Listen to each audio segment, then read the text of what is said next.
Conversamos con la abogada académica y magíster en Derechos Humanos y Políticas Públicas, además que se ha desempeñado como consultora en diversos organismos internacionales, Valeria España, hasta ahora conectada con DNews para toda Latinoamérica. ¿Cómo está, abogada?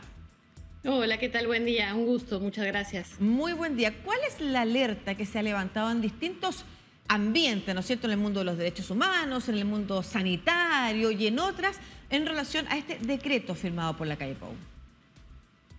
Bueno, sin duda este decreto plantea una novedad, sobre todo para quienes nos escuchan, que sepan que, bueno, que Uruguay en los últimos años impulsó una política migratoria basada precisamente en la percepción del derecho a migrar. Existe una ley que reconoce el derecho a migrar, que reconoce iguales derechos a todos los habitantes de la República, y por lo tanto este decreto nos toma por sorpresa en la medida en la que establece nuevas restricciones que, como bien adelantaban, no solamente abarca a las personas que ingresan a Uruguay con el objetivo de Residir. pasear, de conocer, Claro. sino que también afecta a aquellas personas que tienen la intencionalidad de residir, e incluso, como no define la categoría extranjero, puede afectar no solamente a las personas que ya son residentes, sino también incluso a quienes poseen carta de ciudadanía o a quienes soliciten refugio, ¿no? Sí, es Sobre todo importante. porque... Por favor, continúe. No, porque es un decreto que además, simplemente como para alertar un poco más sobre los efectos, reedita normativa de 1934, en la cual existía ya en Uruguay una ley de los indeseables, en un ambiente de época donde claramente había una perspectiva antimigratoria, muy xenófoba, y por lo tanto, bueno, nos alerta bastante que ese tipo de espíritus normativos y de época, bueno, se reediten en nuestros días. Sí, ¿cuáles son los argumentos que ha dado el gobierno de la calle Pou para sostener este decreto? ¿Precisamente van en esa línea, vinculados a los migrantes? Bueno, entendemos por un lado que hubo de alguna forma un descuido por parte del Consejo de Ministros en este caso, y que es un decreto que no fue tan meditado, o sea que claramente había una intencionalidad económica, que de alguna forma justificaba su aparición en la necesidad de rever las medidas que se adoptaron durante la emergencia sanitaria, porque efectivamente lo que hace este decreto también es modificar o incluso derogar los decretos que se aprobaron durante el 2020. Y bueno, de ahí lo que vemos es que en realidad este tipo de decretos no solamente cambia las condiciones que se establecieron durante la pandemia, sino que avanza aún más en las restricciones. Entonces, es bastante contradictorio en esta idea de que, bueno, como la pandemia ya no está en las condiciones que estuvo en su momento, se necesitaba rever esas medidas, y lo que hicieron es dar una vuelta de tuerca más que, como les decía, no solamente afecta a quienes tengan el ánimo de conocer Uruguay, sino el ánimo de residir, y obviamente con una afectación particular a quienes, bueno, carezcan de la posibilidad económica de cubrir determinada cobertura, sobre todo porque el decreto es bastante exiguo, no tiene mayor detalle en relación a quienes afecta. Simplemente habla de extranjeros que decidan entrar a Uruguay por cualquier causa, y eso, bueno, supone una serie de discrecionalidades que fomenta sin duda tanto la discriminación institucional, como lo hemos visto en estos días, también abre un debate en el país que no estaba visibilizado, vinculado precisamente a la xenofobia. Sí, efectivamente sobre eso quería avanzar, porque usted lo ha señalado, los ánimos xenófobos, los ánimos que intentan separar a unos de otros o de no recibir, es parte de una conversación en Latinoamérica y en el mundo. ¿no es cierto?, que se toma la agenda y no precisamente con una conversación que permita avanzar hacia las mejores soluciones, sino que se basa en lo que en materia de análisis político se conoce como el enemigo externo. Cualquiera que venga de afuera es un enemigo y a ese llega a traernos problemas.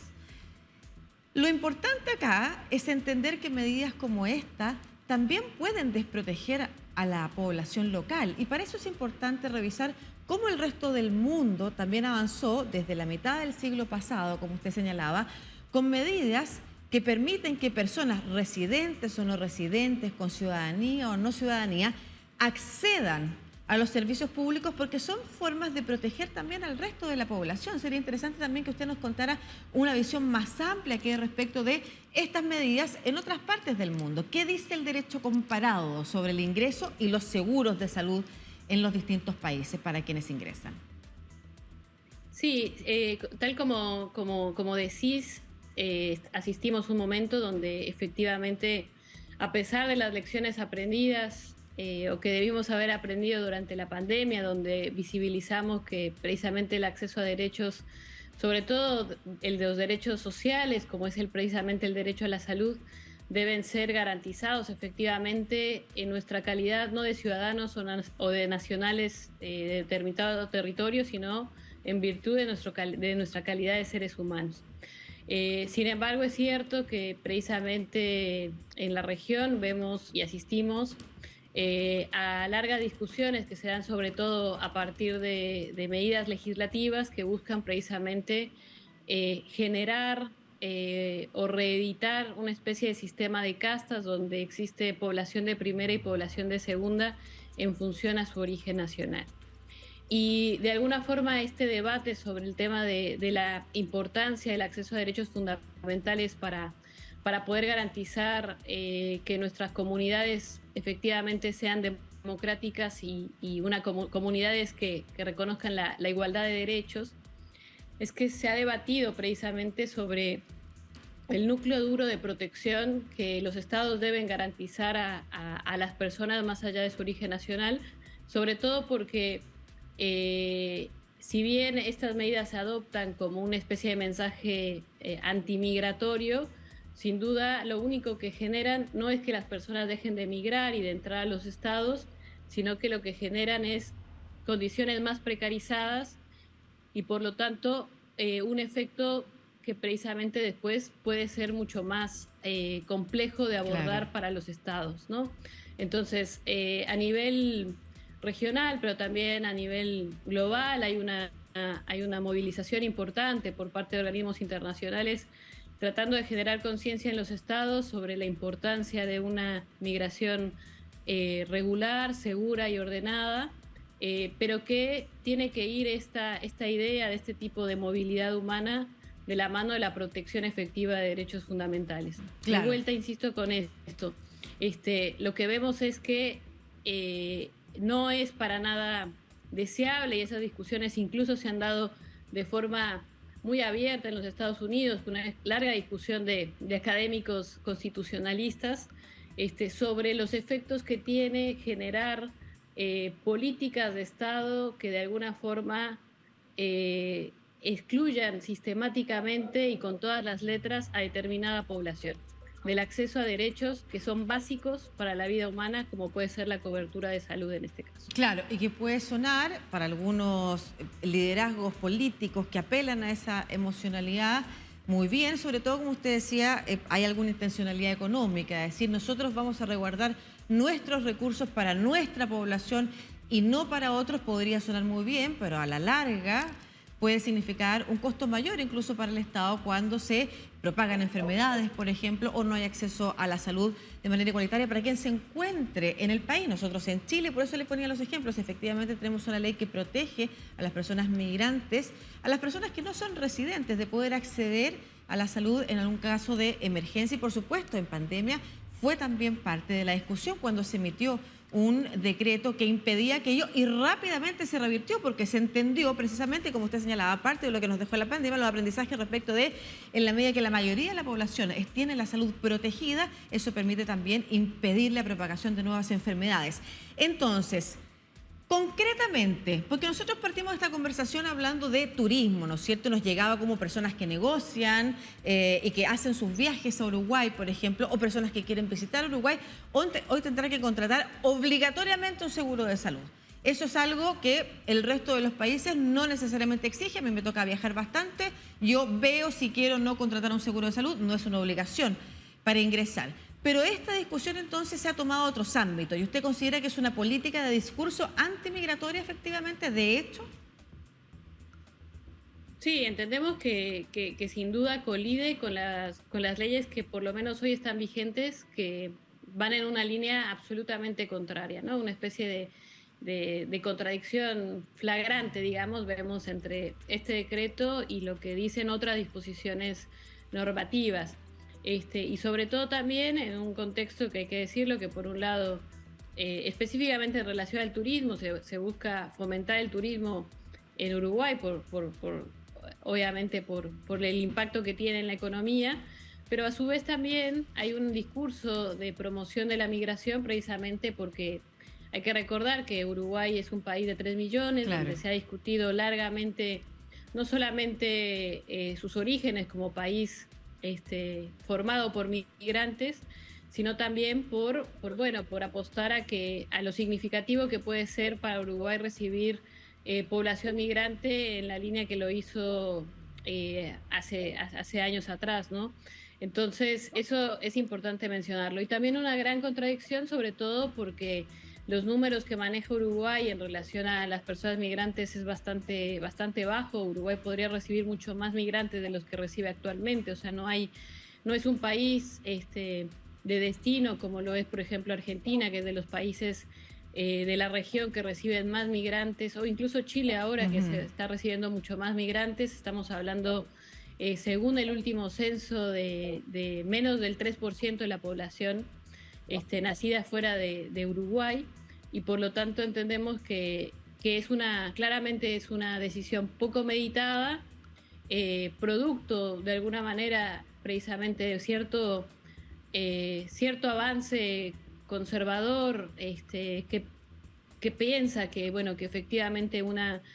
política restrictiva en materia migratoria puede ser bien recibida por la población, pero entendemos que también ese cálculo electoral que se hace con el discurso xenófobo tampoco ha tenido muchos réditos en el país, y por lo tanto creemos que es muy peligroso que el gobierno nacional de alguna forma adopte este tipo de medidas para dar un mensaje o para dar un posicionamiento ideológico en relación a un tema que evidentemente para Uruguay tiene un significado bastante particular por lo que decía, ¿no? Claro. Por su propio origen migrante. Y no conocíamos como discursos de ese tipo, no nos habían llegado afuera, digamos, provenientes del Uruguay, precisamente. Uno sabe que en el caso de Bolsonaro, en Brasil, en el caso de Estados Unidos con Trump, en Italia, ¿no es cierto? También algunas voces en Chile u otras han empezado a levantar con más fuerza ese discurso antimigrante, pero como señalaba usted, es contradictoria las políticas que tradicionalmente ha traído el Uruguay. No hay ni una acción o conducta que haya demostrado discurso que el gobierno está pensando revertir, porque una cosa es, claro, la migración regulada, y otra cosa es impedir el derecho a la salud de cualquier persona que se encuentre en ese país. ¿Hay alguna conducta que demuestre que el gobierno quizás está pensando esto? Sí, en diálogo con un medio periodístico, el ministro del Interior dijo que es posible que revean el alcance del decreto, sobre todo por como lo mencionaba, ¿no? Es bastante escueto, hace referencia a una restricción de un efecto amplísimo, no solamente porque no está definida la categoría extranjero, sino también porque dice por cualquier causa, que puede ser incluso reunificación familiar, por ejemplo. Y entonces, estaban en la postura de rever eso. Igualmente sabemos que está habiendo movimientos en relación a la política migratoria en Uruguay, porque incluso, y eso tiene un impacto sobre todo para las personas que que son ciudadanas del Mercosur y asociados, y es que en Uruguay, a partir de los acuerdos de residencia Mercosur, se generó una política especial y prioritaria para los ciudadanos y ciudadanas de esta zona territorial, y eso tenía y tiene un impacto porque existe una ley de residencia permanente que es gratuita, que tenía una respuesta bastante particular y un tratamiento específico en el Ministerio de Relaciones Exteriores. Esto se modificó un día después del decreto del cual estamos hablando. Salió otra modificación en la cual a partir de ahora todos esos trámites pasan de la órbita de Relaciones Exteriores a la órbita del Ministerio del Interior, lo cual evidentemente ya está teniendo algunas afectaciones particulares sobre todo para residentes permanentes de Argentina, de Chile, de Brasil, que tienen que realizar sus trámites ahora en el Ministerio del Interior, aún ya teniendo residencia permanente, bueno, tienen que renovarla ahora en esta nueva instancia, lo cual, bueno, obviamente también prendió alarmas, y sumado a esto, bueno, claro, de alguna forma nos deja en una posición donde, bueno, queremos tener mayor claridad sobre los fundamentos, sobre el camino hacia dónde vamos, y sobre todo porque el ministro del Interior, Eber, ya cuando ha tenido oportunidad de hablar de los temas migratorios, normalmente tiene una posición que preocupa, sobre todo por el tono en el cual se expresa de claro, las personas migrantes. Ya, perfecto. Se empieza a entender entonces que no es solo un error en el marco de un decreto que fue poco revisado, sino que quizás una política además que se estaría complementando con otras acciones también decididas por parte del gobierno, más los discursos que usted señala. Hay que estar atentas entonces y atentos, ¿no es cierto?, a lo que pueda suceder en esta materia, cómo avanza la discusión. Es importante regular la migración, es un tema en el mundo, pero la migración no va a parar por estas restricciones, y muchas veces los discursos, es como el populismo penal, los discursos que intentan bloquear no van a impedir que la migración se produzca, y que los beneficios que puede tener efectivamente la migración en algunos países, como por ejemplo, como usted hablaba, en Uruguay, una población pequeña, sabemos que la población envejece, que se necesita mano de obra para el futuro, y la posibilidad de que lleguen personas que sean de valía para ese país como para cualquier otro, no puede estar o no va a estar bloqueada incluso por los decretos que se pongan, y por el contrario puede afectar incluso más a la población en general este tipo de materias. Muchas gracias, abogada y académica, magíster en Derechos Humanos y Políticas Públicas, quien ha sido además consejera externa de diversos organismos internacionales como la Comisión Interamericana de Derechos Humanos, la Organización Internacional para las Migraciones, poniendo alerta sobre los discursos que se empiezan a levantar en Uruguay y acciones del gobierno también que lo respaldan y que podrían estar hablando de acciones xenófobas que nada bien le hacen a los países. Que esté muy bien, abogada. Muchas gracias, un gusto y que tengan buen día.